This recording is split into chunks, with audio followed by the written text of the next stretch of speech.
habang para ika'y masuyapan. Dahil sa ngiti mo lang okay na ako nang dahil sa'yo, oh, oh.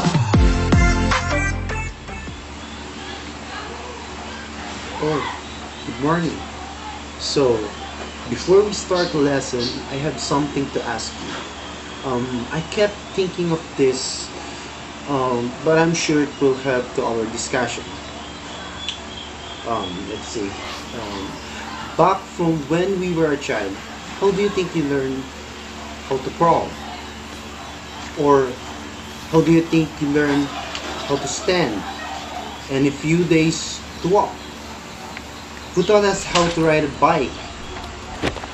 When we have projects and activities from school, who answered all of that? Do you have?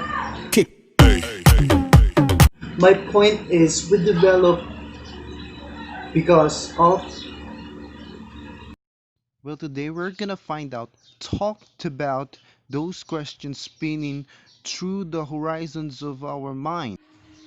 My name is Ken. Today, we're gonna talk about this presumptuous dish, a feast of an old man's theory named Lev Vygotsky, and his famous study of social development of a person as a whole.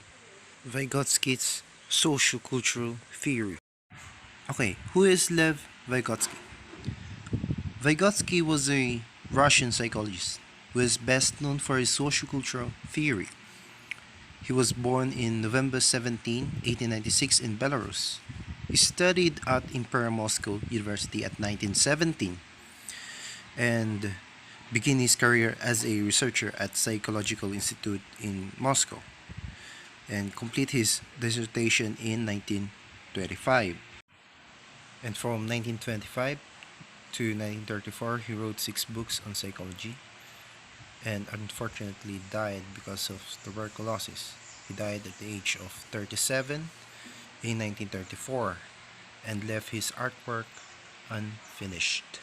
The main difference between Vygotsky and probably any other psychologist in the 20th century is his emphasis on that psychological development is not natural individual development, but the result of appropriation and internalization of cultural tools. And that's why a theory is called either cultural historical or socio-cultural. Both names emphasize the importance of social and cultural element in forming our psychological functions. The basis of his theory is that a developing child needs social interaction to develop these elementary skills. What are these elementary skills? These are reasoning, memory, attention, and language. And these elementary skills to the transitions to higher memory functions. Every day, we exhibit a lot of brain process and automatically use all of the things we have learned. For example, when taking a phone call, doing some chores, and even to our work jobs, we exhibit a lot of brain process, the every process, and I think therefore development is in everywhere. Vygotsky is also known for his concept of what we call the zone of proximal development. What is this zone of proximal development? Zone of proximal development is the distance between what students can do on their own and what they can accomplish with the support of someone more knowledgeable about the activity. MKO for short, the more knowledgeable activity. And I am thinking of this word called the scaffolding. scaffolding. We can closely link this word scaffolding to the idea where this ZPD is adjusting the amount of guidance to fit the child current performance. How does the concept of this zone of proximal development factor into the roles of today's teacher? How?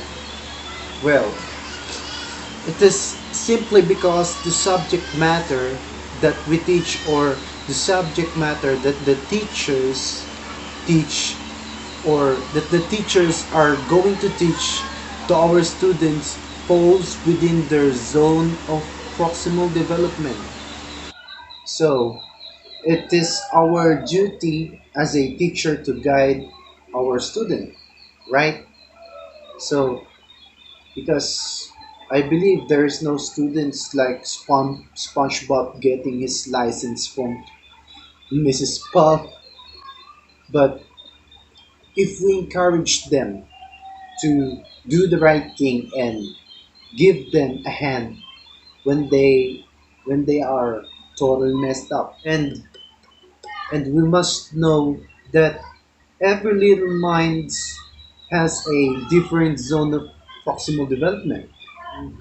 Design a lesson plan that caters to the zone of their proximal development. So, for each of the students, in order to avoid boredom and or frustration in the classroom. So, today's important notes: no man is an island. Well, I guess that's true, and no student is a boat himself. No student is stupid. So, well, that's a wrap. If you have important questions, just keep asking, because no one is the answer itself.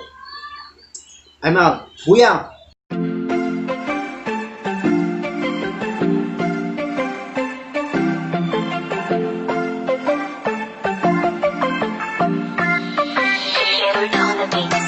Laging nag-aabang kung saan ka dadaan, nagbabaka sakaling muli kang masuyapan. Ang ganda mo at ngiti mo kay tamis, nakakainis kasi hindi kita maalis sa aking isipan. Di na mapigil ang damdamin ko para sa'yo, kahit hanggang titig lang. Kaya minsan gusto kitang i-chat sa FB, ayain lumabas at sabay na mag-FB. I can be your Superman kahit di pang superhero. Aking katawan, ilalaban kahit kanino. Oo, simple lang ako at malabo mong magtipuan. Kaya okay na kahit sa FB mo lang mamusuan. Kasi di na mapigilan ng sariling mapaibig sa iyo. Ano ba to? Gusto ka laging nakikita ng mga dalawang mata ko. Baliw sa'yo, oh, oh.